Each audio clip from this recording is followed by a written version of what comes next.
يا سلام عليكم وألف سلام عليكم. معنا مقطع جديد، ومقطعنا هذا راح نشوف فيه أغبى أجوبة الطلاب. من دون ما نقول لكم اشتركوا في القناة واضغطوا زر لايك وكذا وكذا اعملوا شير، لا تعرفون هذه الأشياء صح؟ كل مقطع نقولها، يعني مو ضروري كل مقطع نقول هذه الأشياء، تعرفوها؟ يلا روحوا الحين. عموما هذا المقطع راح نشوف أغبى أجوبة الطلاب، فعموما يلا خلينا نبدأ.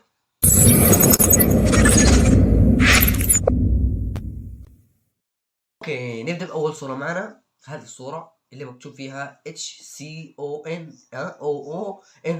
هذه معادلة فيزيائية نعرفها اللي هو فورمات الصوديوم. اوكي خلاص متفقين. هذا الشخص ايش كتب؟ متاتا. اللي ما فهم انه HCON اذا جينا نتهجيها فراح تكون هكونا. تخيل معي هكونا ماتاتا. وهذه اللي تيمون وبومبا، يعني هذا كرتون هذا كنا نتفرجوا على كذا زمان. فهكونا ماتاتا وحكم نغمها لذيذ. الصراحة جواب لذيذ صراحة، يعني هذا صفر لذيذ صراحة. مبين انه يتابع هذا الكرتون، مدمن على هكونا ماتاتا، مدمن على تيمون وبومبا. هذا معروف. يعني لدرجة انه اتخيل ذيك الكلمة HCONA اتخيلها هكونا. يعني هذا تفكير صراحة، يعني ما يفكر فيه الا مدمن على تيمون وبومبا. خلاص ننتقل للصورة اللي بعدها.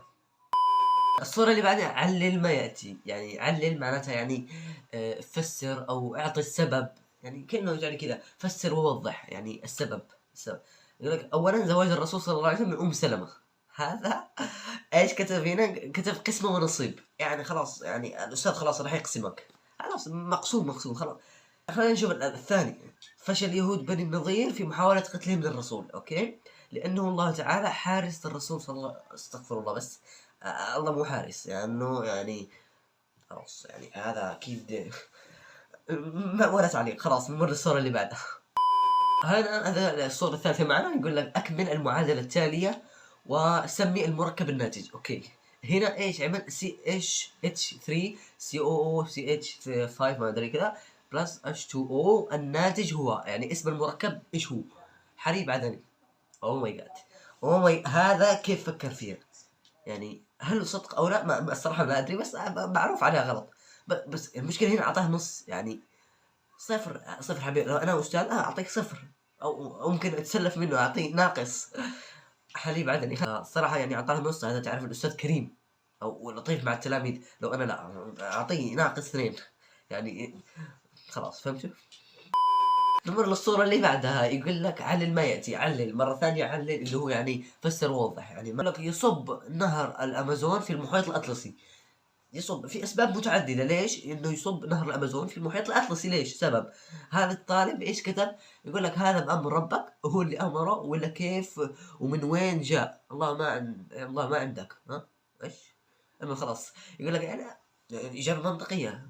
يعني لا بصراحة مو منطقية. يعني هذا يبغى له صفر لأنه درس، يعني يقول له بس جاوب منطقي. أقول له بسبب ايش؟ أنا والله ما أعرف الإجابة. خلاص نمر للصورة اللي بعدها. هنا الصورة اللي بعدها، الصورة الرابعة أو الخامسة ما أدري بالضبط الصراحة. فيقول لك ضع الكلمات في جمل مفيدة. هذه يعني مادة إنجليزي يعني. بس خوينا هذا ما أدري إيش تفكيره. يقول لك هنا كلمة جاك سوتو أندر ويب كم أسفور بوست. أوكي هذا الكلمات يعني عملها في كلمة مفيدة. أوكي فخوينا هذا إيش عمل هنا؟ جاك الموت يا تارك الصلاة. أوه ماي جاد. التفكير تفكير منطقي الصراحة، بس يعني والله مخيلة. هذا ذكي. هذا لو بس شوف ايش حط هنا. حط صفر على 10 يعني، وكتبها بالعربي وراسب كمان. فشوف سوتوا هو ايش يعني؟ سوتوا وجوهنا الله يسود وجوهكم. يعني عمل على ان سوتوا وجوهنا الله يسود وجوهكم. اوكي نشوف الثالثة. اوكي اندر ابن شداد. اندر يعني عنتر بن شداد. يعني انا اشرحها لانه اللي ما فهمها، يعني الاغلب يكون فهمها، بس قلت اللي ما فهمها يعني نشرحها له. اندر يعني عنتر، يعني جت على القافيه تبع. ويب كم كيلو البطاطا اليوم. اوكي والله يعني او ماي جاد. تفكير صراحه ذكاء. والله مني لو انا ذكاء انه ضحكني. يعني لو من هذا الاجوبه يضحك الاستاذ والله اعطيه زائد 2. يعني مني انا لو كنت استاذ. هذاك لا، هذا اخذ من 2 واعطينا هذا. فكان هنا عصفور في اليد ولا 10 على الشجره. عصفور في اليد ولا 10 على الشجره. هنا بوست يدك امك اليوم. لا صراحة الجواب لا. لا اوكي، اعطى 0/10 وراسب خلاص يعني خلاص ما نتفلسف كثير، خلاص نمر للصورة اللي بعدها. اوكي نمر للصورة اللي بعدها. اوكي تعبير كتابي، اوه ماي جاد، اوه ماي جاد، التعبير الكتابي هذا انا ما يعجبني الصراحة. خلاص نكسر الموضوع. شوف هنا، شوف التاريخ قبل ما نبدأ نقرأ هذه الأشياء. شوف التاريخ 2012، اوه ماي جاد يا رجال 2012. تخيل الحين، اوه ماي جاد. 2012 كنت انا الصف كم؟ والله كنت من ابتدائي تقريبا، الصف الخامس، لا مو خامس، ليش من الخامس، الصف الثاني او الاول تقريبا. فالمهم تعبير الكتابي. فشوف اول شيء بس الاسم مو موجود لانه عارف نفسه جاب العيد في التعبير تبعه. فنقرا الموضوع يقول لك عبر عن رحله ذهبت فيها مع عائلتك. حلو حلو، هذه يعني اعطاك يعني كذا، يقول لك موضوع حر. هذا اللي يسموه موضوع حر يعني. ما ادري ايش تقول صراحه، بس موضوع حر يعني انه يعني تتفرع كما تشئت، ما يعطيك موضوع معين. فاعطاك هنا الموضوع انه رحله تروح مع عائلتك، فاي شيء تبغاه. فيقول لك في يوم من احد الايام، اوكي، ذهبت مع فاميلتي فاميلتي. هذه ايش؟ هذه جابها بالانجليزي فاميلي. هذه والله قسم بالله، شوف اول شيء النقطه على 20 هذه اعرفها بالمغرب، انا هذه اعرفها. انا مع اقامتي هنا بالمغرب اعرف انه هذه على 20 يجيبوها بالمغرب. وزيد على فاميلتي، هذه كلمه مغربيه جايبه من فاميلي، وينطقوها حتى بالعاميه، العاميه تبعهم يقول لك الفاميلا تبعي. فالفاميلا يعني ها خلاص يعني. اوكي نقرا التعبير تبعه. في يوم من احد الايام، احد سطر عليها يقول لك ما لها ضروري، ما لها داعي. فذهبت مع فاميلتي بدل ما يقول عائلتي فاميلتي، اوكي، الى نزهه بالسياره. ابي اوكي، بسياره ابي الكبيره، اوكي. وفي نص الطريق تعثرت لأبي سيارته، وجلس أبي ينتظر، أوكي، ينتظر وينتظر. هذا أنا أقول كم؟ 1 2 3 4 5 6 7 8 9 10 11 12 وينتظر. هذا يبين إنه أبوه انتظر يعني الصدق يعني صراحة. هذا إيش؟ لما يقول لك اعمل تعبير إنشائي في 12 أسطر وأنت ما معك أفكار، فعبي يعني، عاود الكلمات، اعمل يعني تكرار الجمل. وينتظر حتى الليل. فعدنا ندفع السيارة. يدفع السيارة من نص الطريق، أوكي، من نص الطريق إلى إيش؟ إلى المنزل، إلى بيتنا. ندفع السيارة من نص الطريق إلى بيتنا عيانين. جاي من كلمة عيان، قلت لكم المغاربة يقولوا عيانين ونعسانين أو تعبانين، ما أدري الصراحة بالضبط. ورقدنا 3 أيام ولم ننهض حتى توفينا. ايش؟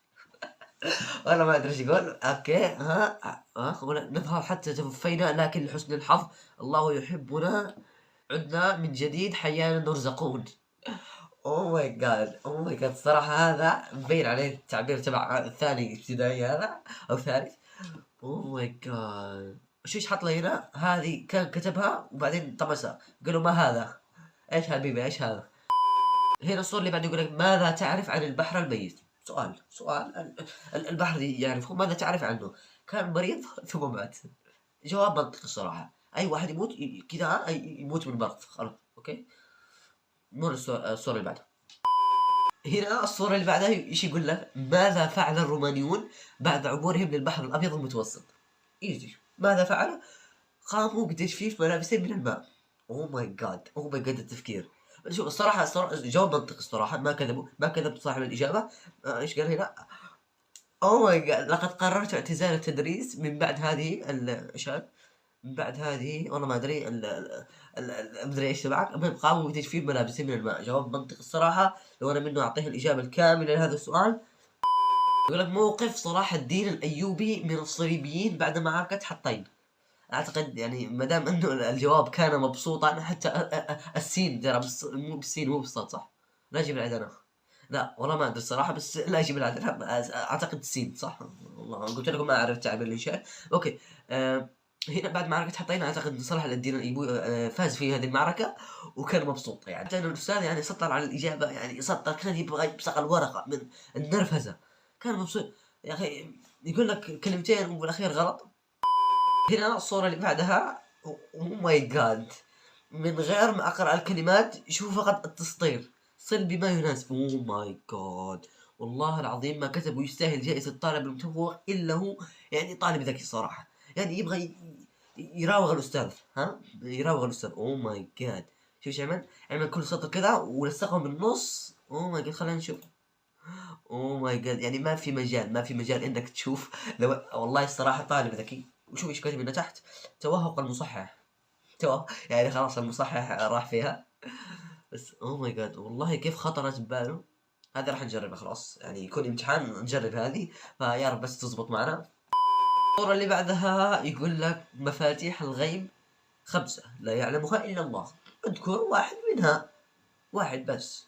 يقول لك: كيف لا يعلمها إلا الله وتقول لي أذكرها؟ اوه ماي جاد، يعني الصراحة يعني صيغة السؤال لا يعلمها، يعني صيغة السؤال غلط. السؤال نفسه غلط، فجاوبوا التلميذ على قد السؤال.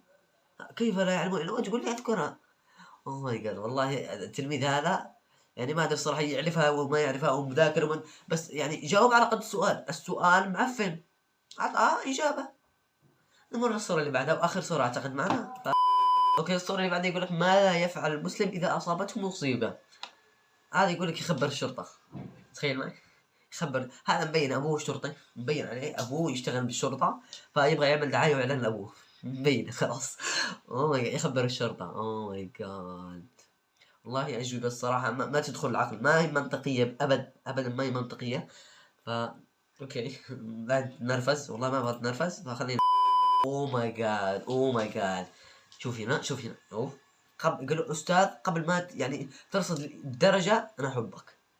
قال له كذا بالأخير، يعني يبغى كذا رشوة: أنا أحبك أستاذ، يعني قبل لا تعمل الدرجة، يعني خلاص، يعني فهمتوها، يعني رشوة. يرشيه بكلام، بكلام العسل.